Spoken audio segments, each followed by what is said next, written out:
हमारी जो अर्थ है, हमारी अर्थ हमारे सन से इतने अप्रोप्रिएट डिस्टेंस पे है कि हमारी अर्थ में ना बहुत ज़्यादा गर्मी होती है ना ही बहुत ज़्यादा ठंडक होती है।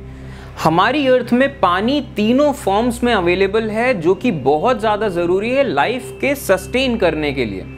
इसके अलावा हमारी अर्थ के पास अपना एक मून है और इस मून की वजह से हमारी अर्थ में सही तरीके से टिल्ट रहता है और इस वजह से ही हमारे अर्थ में तमाम तरह के अलग अलग सीजन्स बन पाते हैं। हमारे मून की वजह से हमारे अर्थ में टाइड्स या लहरें बन पाती हैं और हमारे अर्थ का जो रोटेशन है वो रोटेशन कांस्टेंट रह पाता है। इसके अलावा हमारी अर्थ में एक एटमॉस्फेयर की लेयर है जो लाइफ को सस्टेन करती है और इसके अलावा हमारी अर्थ के जस्ट पास में ही एक बहुत बड़ा प्लैनेट है जुपिटर, जो हमारी अर्थ से 400 गुना बड़ा है। तो अब होता ये है कि अगर अंतरिक्ष से या स्पेस से कोई मीटियोराइड या कोई कॉमेट या कोई एस्टेरॉइड हमारे अर्थ की तरफ आ रहा होता है, तो अब ये जो जुपिटर है ये इतना बड़ा प्लैनेट है कि इसकी ग्रेविटी बहुत ज़्यादा है, तो वो कॉमेट या एस्टेरॉइड हमारे अर्थ से सीधा टकरा जाए इसकी बजाय वो जुपिटर की तरफ चले जाता है और इस तरीके से हमारी अर्थ तमाम तरह के कॉमेट और एस्टेरॉइड से भी बच जाती है। तो ऐसी कई सारी कंडीशंस हैं, ये तो मैंने सिर्फ कुछ कंडीशंस बताई हैं, ऐसी कई सारी कंडीशंस हैं जो एक साथ काम करती हैं तब जाके हमारी अर्थ में लाइफ पॉसिबल हो पाती है। तो अगर इस नज़र से देखा जाए तो हमारी जो अर्थ है, हम एक लकी प्लैनेट हैं कि हमारे अर्थ में लाइफ स्टार्ट हो सकती है, सरवाइव कर सकती है। इतने अलग अलग, इतने डिस्टिंक्ट लाइफ फॉर्म्स हमारे अर्थ में एग्जिस्ट कर सकते हैं। लेकिन एक चीज़ ध्यान रखने वाली है कि हम ये जो बात बोलते हैं कि हमारी अर्थ एक लकी प्लैनेट है, ये बात सिर्फ और सिर्फ हमारे सोलर सिस्टम के रेफरेंस में सही है।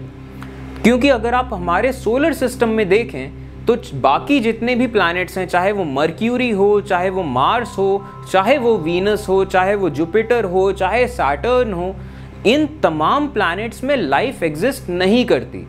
अगर कहीं किसी प्लैनेट में या उसके मून में लाइफ एग्जिस्ट करती भी होगी तो शायद माइक्रो ऑर्गेनिजम्स के लेवल पे करती हो और मे भी शायद किसी प्लैनेट या इनके मून में अगर कहीं पानी हो तो मे भी शायद मछलियों के फॉर्म में या कुछ और इवॉल्व कर गई हो। लेकिन एक इंटेलिजेंट फॉर्म ऑफ लाइफ के सेंस में, जैसे हम इंसानों ने हमारे अर्थ में इस तरीके से सिविलाइजेशन बना ली है, ऐसा तो नहीं है हमारे सोलर सिस्टम में। लेकिन ये चीज़ कहना कि हम लकी हैं, ये सिर्फ सोलर सिस्टम के रेफरेंस में सही है। अगर आप ये कहें कि हम अपने पूरे यूनिवर्स में इकलौता ऐसा प्लैनेट है जहाँ पे लाइफ है, तो ये बात ठीक नहीं कही जा सकती। और ऐसा क्यों? ऐसा इसलिए क्योंकि हमारा सोलर सिस्टम जो है, हमारे सोलर सिस्टम के जैसे करोड़ों अरबों सोलर सिस्टम हैं जो हमारे मिल्की वे गैलेक्सी में आते हैं। और इनफैक्ट हमारी मिल्की वे गैलेक्सी के सामने हमारा सोलर सिस्टम बस एक तिनके के जैसा है। और हमारी ये जो मिल्की वे गैलेक्सी है, हमारे मिल्की वे गैलेक्सी के जैसी करोड़ों अरबों गैलेक्सीज हैं हमारे नोन यूनिवर्स में।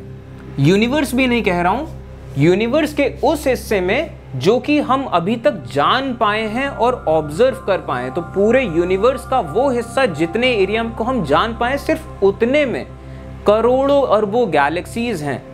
तो जाहिर सी बात है कि हमारे सोलर सिस्टम के जैसे करोड़ों अरबों सोलर सिस्टम हैं ऑलरेडी इस पूरे यूनिवर्स में। तो जाहिर सी बात है कि करोड़ों अरबों ऐसे प्लैनेट भी होंगे जिन प्लैनेट में लाइफ होगी। और जब करोड़ों अरबों ऐसे प्लैनेट होंगे जिन प्लैनेट्स में लाइफ होगी, तो कई सारे ऐसे प्लैनेट्स भी होंगे जिन प्लैनेट्स में लाइफ इवॉल्व करके एक इंटेलिजेंट फॉर्म ऑफ लाइफ तक पहुंच चुकी होगी। करोड़ों अरबों ऐसे प्लैनेट्स होंगे।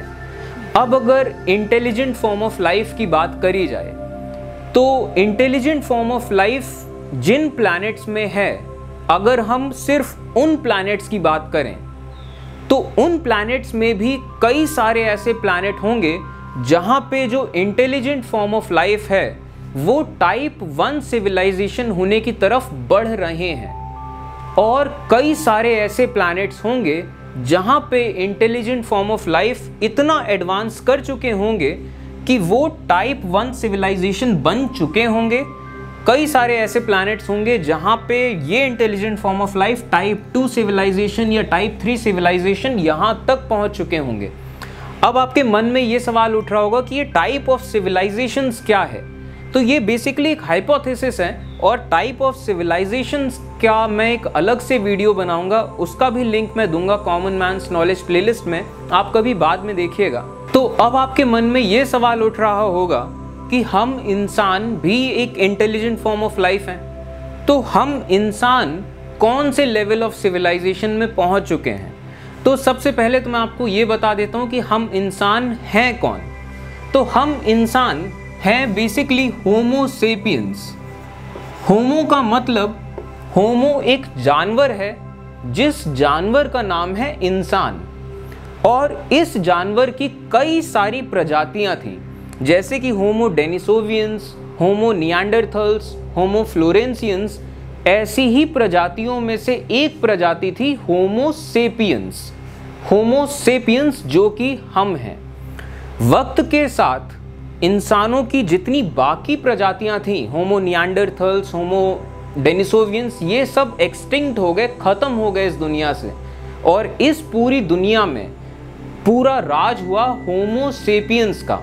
होमो सेपियंस यानी कि हम इंसान भले ही अलग अलग देशों के हों, हम सब भले ही अलग अलग धर्मों से आते हों, हम सब भले ही अलग अलग रेसेस के हों, लेकिन हम सब एक ही प्रजाति के हैं, क्योंकि बाकी जितनी प्रजातियां थी जो हमारे जैसे नहीं थी वो हमारी वजह से खत्म हो चुकी हैं। तो अब हम जो होमो सेपियंस हैं, हम टाइप 1 सिविलाइजेशन होने की तरफ बढ़ रहे हैं। और ये बात हम कैसे कह सकते हैं कि हम इंसान टाइप 1 सिविलाइजेशन होने की तरफ बढ़ रहे हैं, तो मैं आपको थोड़ा सा डिस्क्राइब करता हूँ बहुत शॉर्ट में, आप थोड़ा सा आइडिया लेने की कोशिश करना। तो हम इंसान जो हैं, हम इंसानों ने सबसे पहले हमारी पूरी अर्थ को पूरी तरीके से डोमिनेट कर लिया है।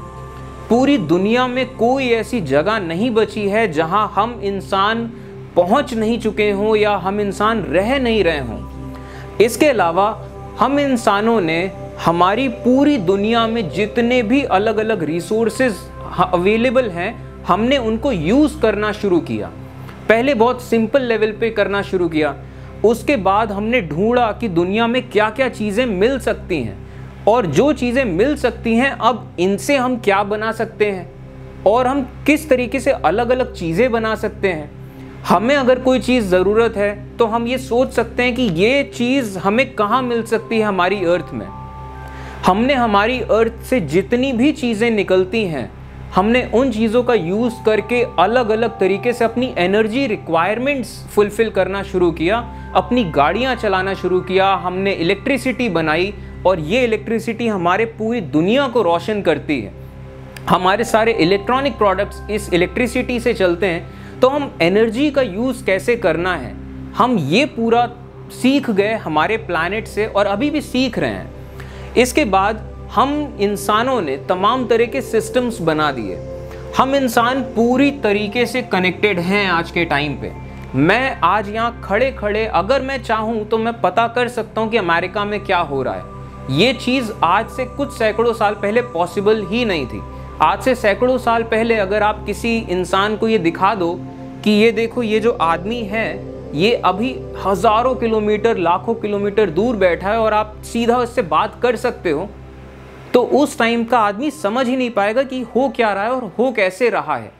आज के टाइम में हम इंसान पूरी दुनिया में कनेक्टेड हैं पूरी तरीके से। इसके बाद हम लोगों ने जो टेक्नोलॉजी बनाई, हम टेक्नोलॉजी के सेंस में पूरी तरीके से कनेक्टेड हैं।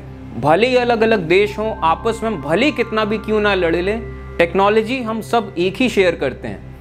चाहे स्टॉक मार्केट, एक देश का स्टॉक मार्केट अगर गिरता है तो उसका असर बाकी पूरी दुनिया पे पड़ता है। रिसेशन अमेरिका में आता है, नौकरियां इंडिया में चली जाती हैं। और इसके बाद आप सबसे बड़ा एग्जाम्पल आप देख लीजिए कोरोना का। ये जो कोरोना वायरस था ये शुरू हुआ चाइना से और इतने कम टाइम में पूरी दुनिया में फैल गया, क्योंकि हम इंसान पूरी तरीके से एक सिस्टम में है पूरी दुनिया में। कहने की बात है कि हम सब अलग अलग देश के, हम सब एक यूनिट सिस्टम बन चुके हैं। इसके बाद हम इंसान अपने प्लैनेट से निकल के अपने मून तक पहुंच चुके हैं, बहुत बड़ी बात होती है। और सिर्फ मून तक नहीं पहुंचे हैं, हम इंसान अपने सोलर सिस्टम की खाक छानने लगे हैं। और इसी बात में आपको फोटो दिखाता हूं वॉयेजर का, जो जब सैटर्न के पास पहुंचा था तो इसने ये फोटो खींची थी हमारे अर्थ की। सैटर्न से बस एक तिनके जैसी दिखती है हमारी अर्थ। तो और ये सब तो बातें वो हैं जो हम आम पब्लिक को अभी तक पता है। जो बातें हम आम पब्लिक को सरकारों ने नहीं बताई हैं कि हम सोलर सिस्टम में कहां कहां तक जा चुके हैं, वो सोचिए क्या चीजें होंगी। तो इन सब तमाम वजहों से हम कह सकते हैं कि हम इंसान टाइप 1 सिविलाइजेशन होने की तरफ बढ़ रहे हैं। और इस रास्ते में हमें सामना करना पड़ेगा द ग्रेट फिल्टर का।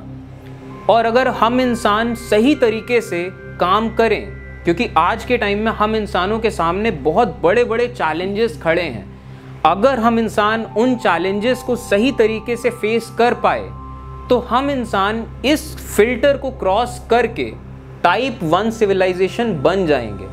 और अगर हम इंसान सही तरीके से इन चैलेंजेस को टैकल नहीं कर पाए तो कोई बड़ी बात नहीं है कि हम इंसान धीमे धीमे से डिटियोरेट करते जाएं और धीमे धीमे हम आज एक सिविलाइजेशन के तौर पे हम खत्म हो जाएं। ये भी कोई बड़ी बात नहीं है। आप एग्जाम्पल यहीं से ले लीजिए, इंसानों की बाकी स्पीशीज भी थी, खत्म हो गई। सभ्यताओं का खत्म हो जाना कोई बड़ी बात नहीं है हमारे अर्थ के लिए। वो हम इंसानों को लगता है कि अरे हम खत्म थोड़ी हो सकते हैं, हम खत्म हो गए तो बचेगा क्या, वो हमें लगता है, ऐसा है नहीं। हमारे अर्थ के लिए, इस नेचर के लिए अरबों सोलर सिस्टम हैं, अरबों गैलेक्सीज हैं। Universe doesn't give